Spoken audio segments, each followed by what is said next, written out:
There is a kind of cold that has nothing to do with temperature.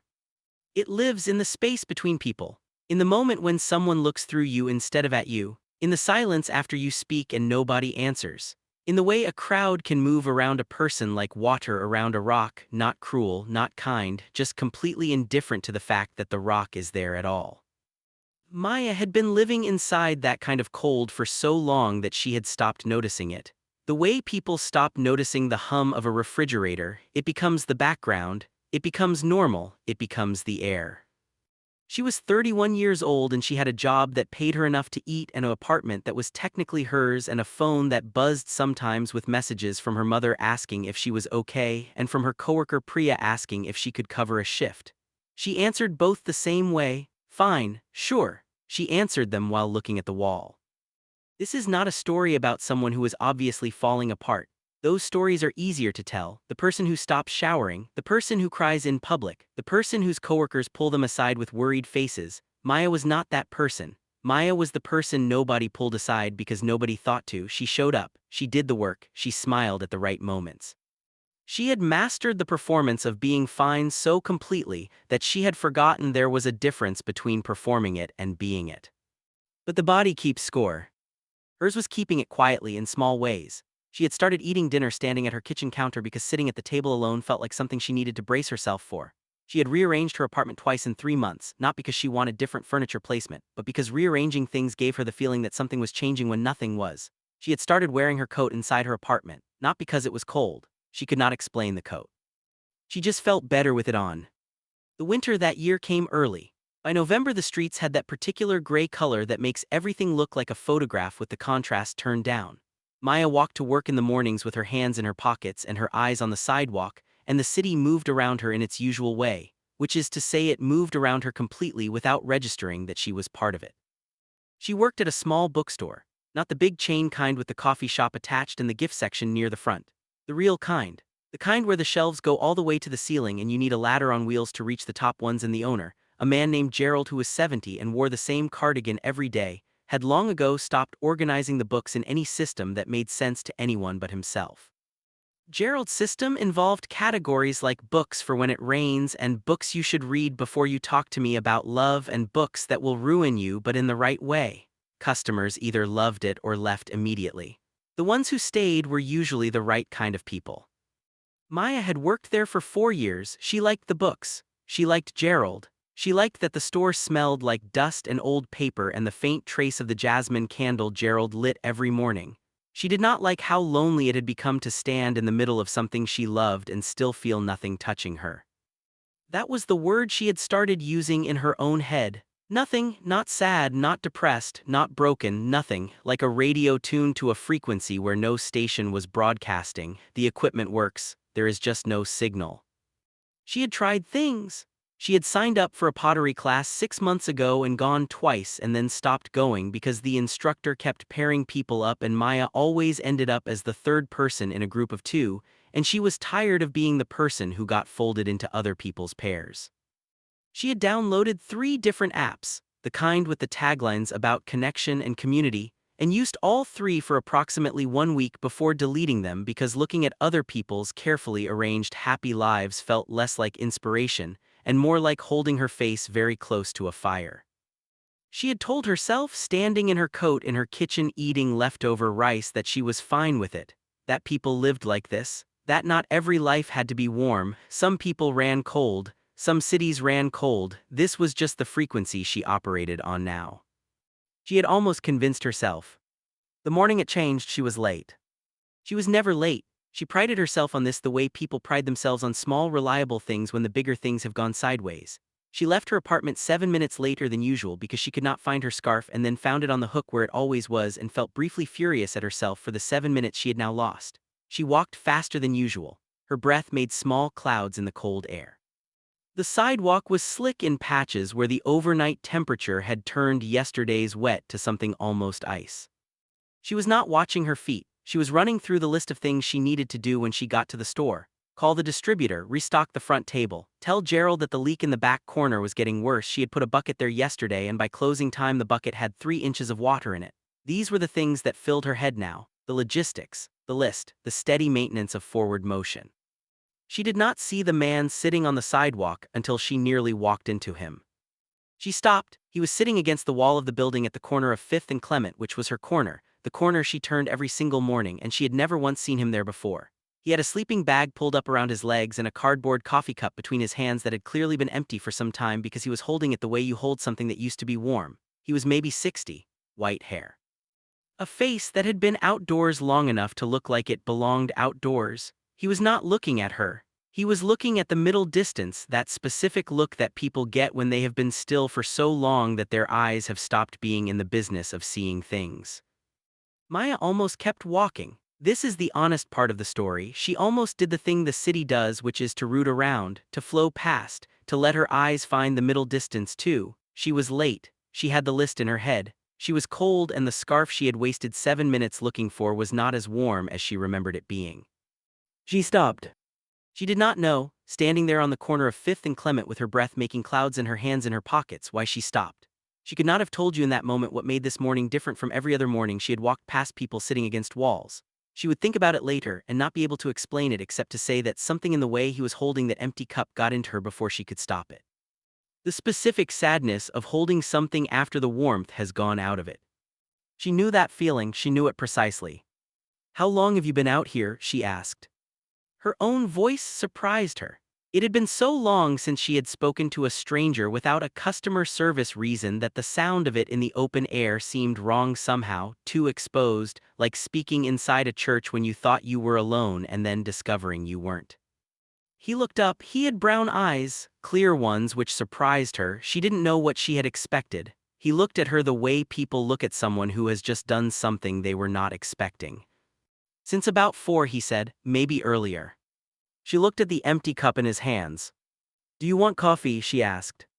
There was a place 2 doors down from where they were standing. She had got coffee there every morning for 4 years. She knew the order, she knew the cups. She knew that it would take her 6 minutes to get him a coffee and get back, which meant she would be 13 minutes late instead of 7, which meant the distributor call would have to wait until she had done the opening checklist, which meant the whole morning would shift by 13 minutes. "You don't have to do that," the man said. "I know," she said. "Do you want coffee?" He looked at her for another moment, not the way people look when they're deciding whether to trust you, more the way people look when they have been not looked at for so long that being looked at requires a small adjustment, a recalibration. Like when you walk out of a dark room and the light is brighter than you remembered light could be. "Yes," he said, "thank you."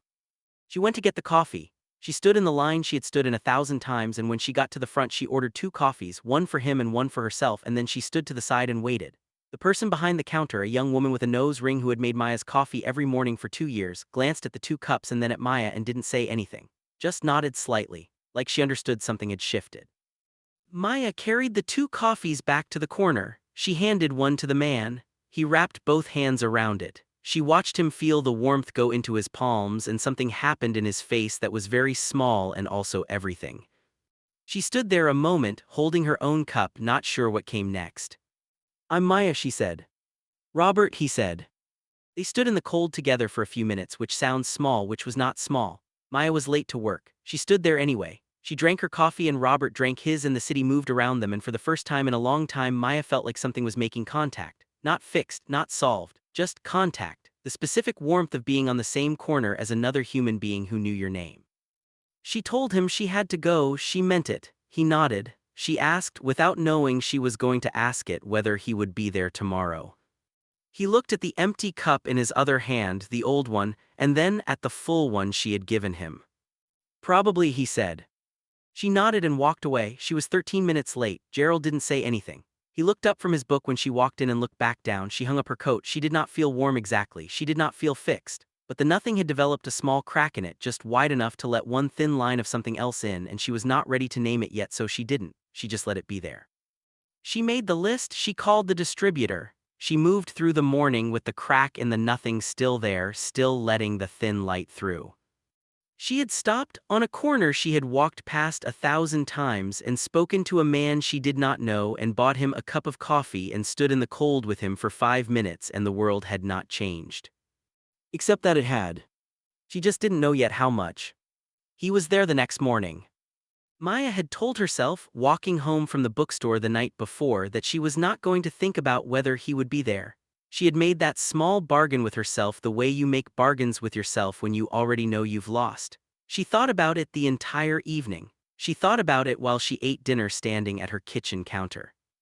She thought about it while she lay on her couch with the television on and the sound turned low, the way she kept it every night now, not quite off, not quite present, just a low-frequency hum to fill the specific shape of the silence.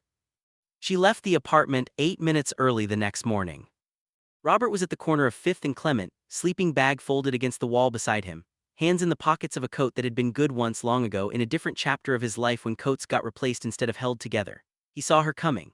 She watched him register that she was coming toward him on purpose, not around him, and the adjustment in his face happened again, that small recalibration, and she filed it away without nomming it.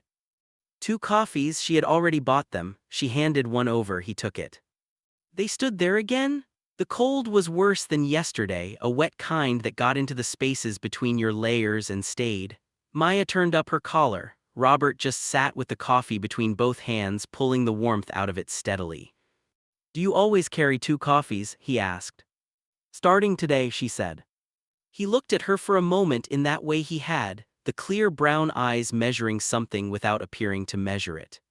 "Where do you work?" he asked. She pointed down the block, the bookstore with the ladder. He nodded like this confirmed something. "I've seen it, never been in." "You should come in sometime," she said. And then, because she had said it and could not unsay it and did not want to unsay it, "The owner organizes the books in categories like books you should read before your first winter and books that will wreck you in the best way. It's either for you or it's not."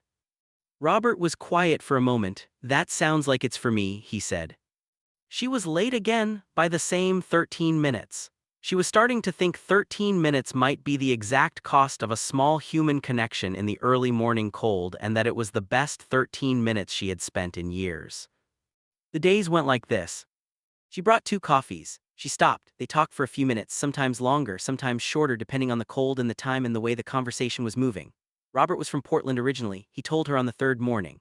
He had come to the city 12 years ago for a job that lasted 8 and then ended in the way that a lot of things end for a lot of people, not dramatically, just quietly and completely. A company restructure. A position that was no longer a position. A resume that aged in ways resumes age, and a market that didn't age with it. He had a sister in Sacramento. He mentioned this on the 5th morning, quietly, the way you mention something that is true and painful and that you have made a kind of peace with. They talk sometimes, not as much as they used to. He didn't elaborate and Maya didn't push. She had learned in those first days that Robert was a person who gave information the way the cold gave warmth, which is to say rarely and therefore meaningfully. She told him about the bookstore, about Gerald and his cardigan and his system that was not a system, about the leak in the back corner that had been patched twice and was leaking again, a patient, persistent leak that Gerald insisted was a minor problem and Maya suspected was a structural one. She told him about the customers she liked, the old woman who came in every Tuesday and spent 2 hours reading books she never bought and left more comments in the margins than any paying customer. And the customers she didn't, the man who came in every few weeks and asked Gerald for book recommendations, and then told Gerald he was wrong about every single one. Robert listened the way not many people listen, without waiting for his turn, without the particular restlessness you can feel in someone who is holding their next sentence ready while yours is still in the air. He just listened. It was an unusual thing, and Maya noticed it the way you notice an unusual thing, with a small specific gratitude that it exists.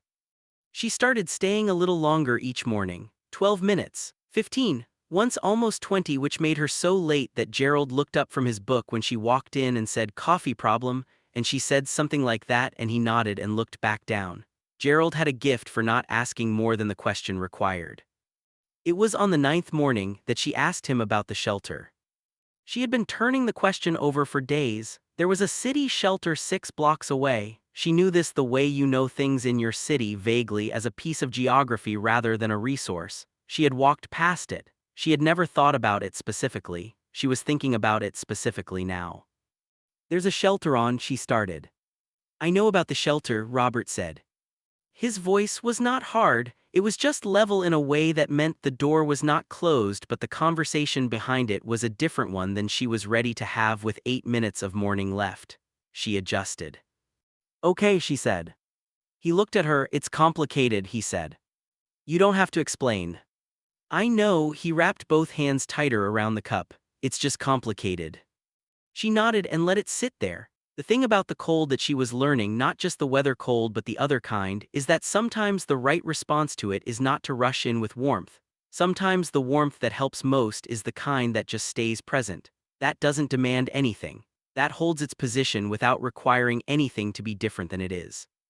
She stayed for 11 more minutes that morning. They talked about other things. He had been reading, he told her. A library card was still a thing a person could have, it turned out, even when everything else had changed. He was reading a book about the history of the Postal Service. She found this choice completely unexpected and completely right at the same time. She told him she would look for a book in the store about it, in Gerald's system, probably filed under books that remind you the world used to move slower and that this was both worse and better. He almost smiled. She had been waiting for the smile. It was worth the wait. The shift happened slowly and then fast, the way those things go. Slowly, she started looking forward to the mornings. Not in the anxious way she had been looking forward to things before, anxious, like there was a wrong answer possible, like things could disappoint her if she let them matter. In a steadier way, the kind of forward that is just pointing toward something without the weight of expectation on it. She started eating dinner sitting down. She did not make a decision about this. She just found herself one evening pulling out the chair and sitting down and eating her food at an actual table like a person who lived in their own home rather than camped out in it. The coat stayed on the hook by the door where it belonged. Fast, a Thursday 2.5 weeks in, she arrived at the corner and Robert was not there. The sleeping bag was not there. The wall was just a wall. She stood there with 2 coffees and the cold moving through her in a way it had not moved through her for weeks, that deep nothing cold, the kind that was not about temperature. She stood there for 4 minutes. She made herself stand there for 4 minutes because she knew if she walked away immediately she would spend the entire day talking herself out of what she was already feeling, which was something close to panic and something closer to the specific grief of caring about something fragile in a world that is not careful with fragile things. She went to work. She put 1 coffee down behind the counter and drank the other one. She did the opening checklist. She called the distributor. She shelved a new shipment in the afternoon, and when she picked up a book that Gerald had filed under books for when someone you just started counting on disappears without warning, which was not a real category, but which she stood in front of for a long time anyway, she put it back without opening it. She told herself he was fine. She told herself people move. She told herself she had known him for less than 3 weeks and the attachment was disproportionate, and she was an adult woman who had been managing her own life without Robert at the corner of 5th and Clement for 31 years, and she would continue to manage it. She was not fine. She walked home that evening the long way, past the shelter on Emerson Street that she had asked Robert about and he had said was complicated. She stood outside it for a moment. It was not a dramatic building, just a door with a number on it and a small sign. People went in and out. She did not go in. She did not know why she was standing there except that she needed to be standing somewhere that was in the direction of doing something rather than just feeling something. She went home. She sat at the table. She did not eat standing up. He was back on Friday. She rounded the corner and he was there, and the relief that went through her was so large and so fast that she had to hold it in for a second before she let herself walk toward him. She had not known she had been carrying that much until she felt it put down. "You weren't here yesterday," she said. "I know," he said. "I'm sorry." She handed him the coffee. "I'm not, you don't have to apologize, I was just worried," he said. "Yes." He looked at her with the clear brown eyes. "That's a new thing," he said, not unkindly, just as a fact.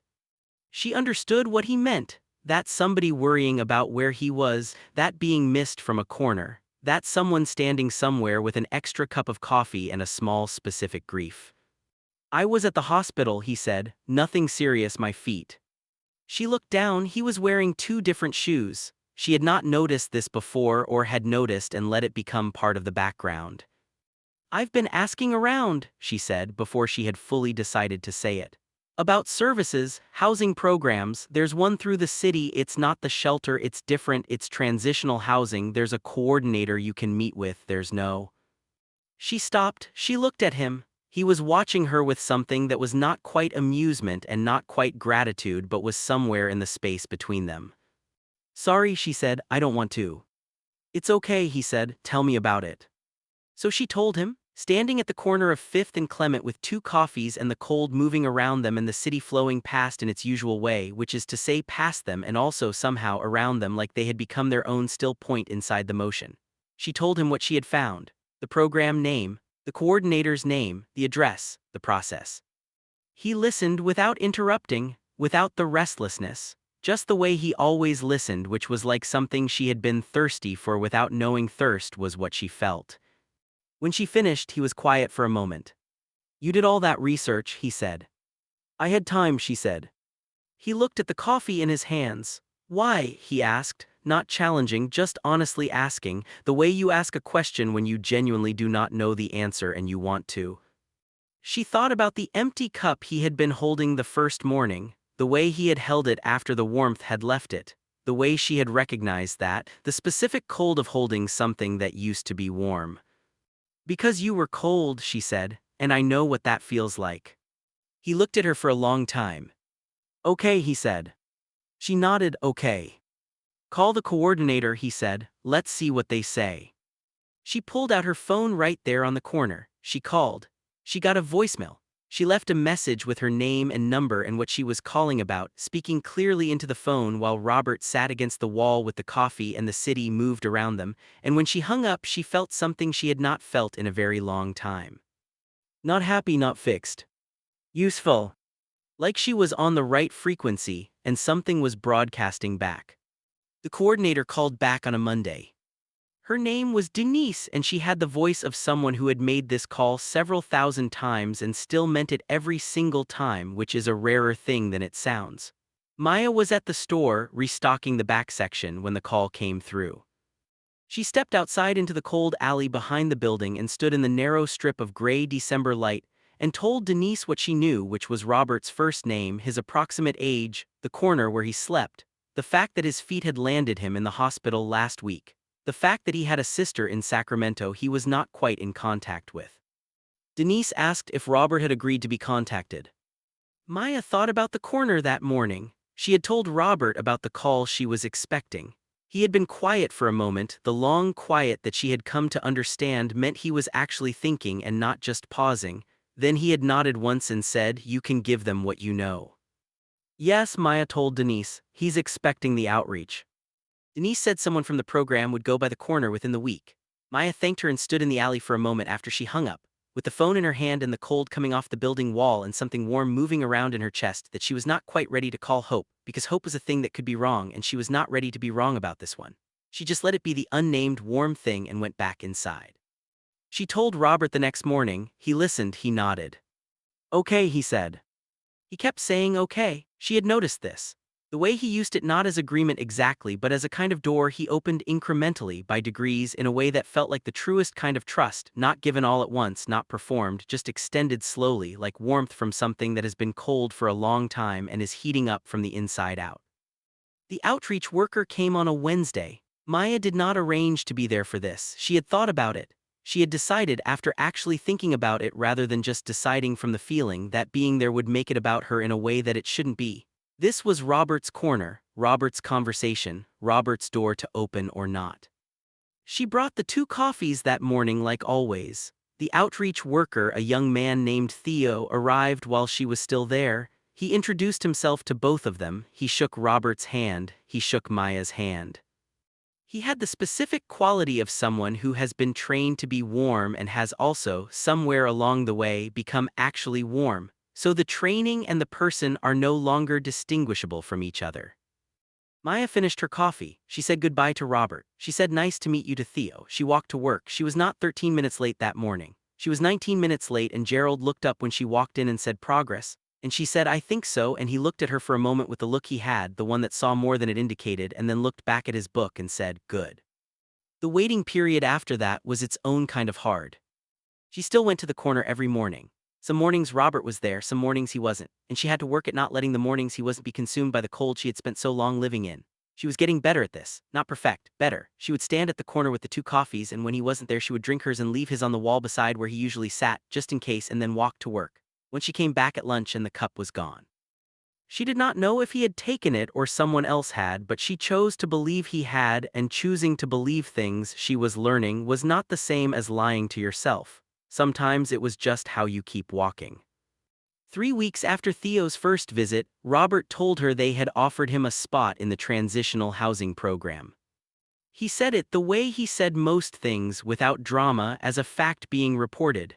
But he looked at her while he said it, and the something that moved across his face was not small. It was one of those expressions that travel through a person instead of just sitting on the surface. The kind that starts from somewhere deep and makes the journey all the way out. And when it arrived, it looked something like the face of a person who had held an empty cup long enough that they had nearly forgotten cups were supposed to be full. That's Maya started. Yeah, he said. They stood there, the coffee steaming between them, the cold doing what it did. When, she asked. 2 weeks, he said. They want to go through the paperwork. There's always paperwork. Is there anything you need? He thought about this. He did not answer quickly. She appreciated that he did not answer quickly. It meant he was taking the question seriously rather than deflecting it, which was a form of respect she had not always been given when she asked people for things.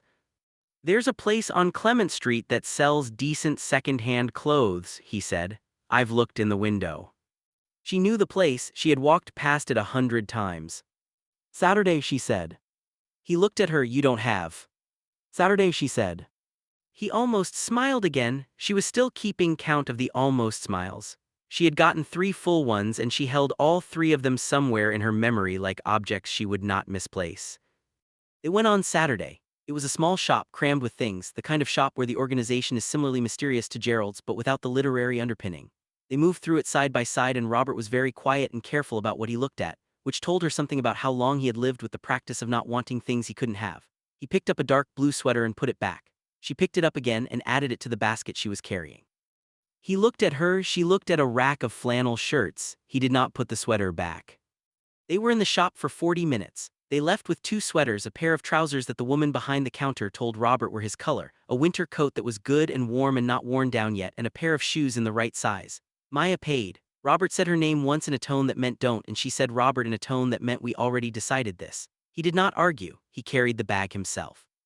They had coffee at the place on the corner afterward, inside at an actual table. First time they had sat down together. The ceiling was low and the room was warm, and Robert put the bag of clothes under his chair, and they drank their coffee and talked for 45 minutes, which was longer than all their corner conversations put together. She learned things, he learned things.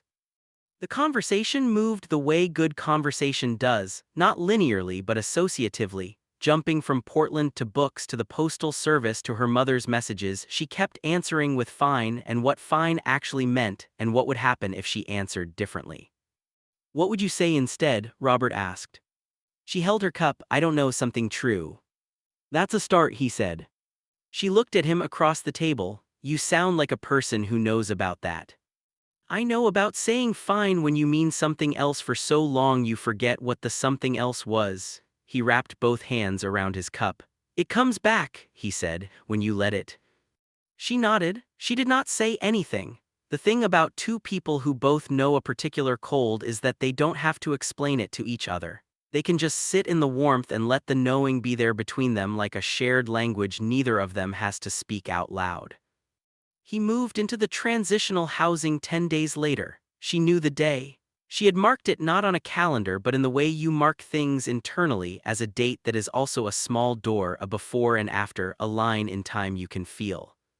She went to the corner that morning, out of habit and also out of intention.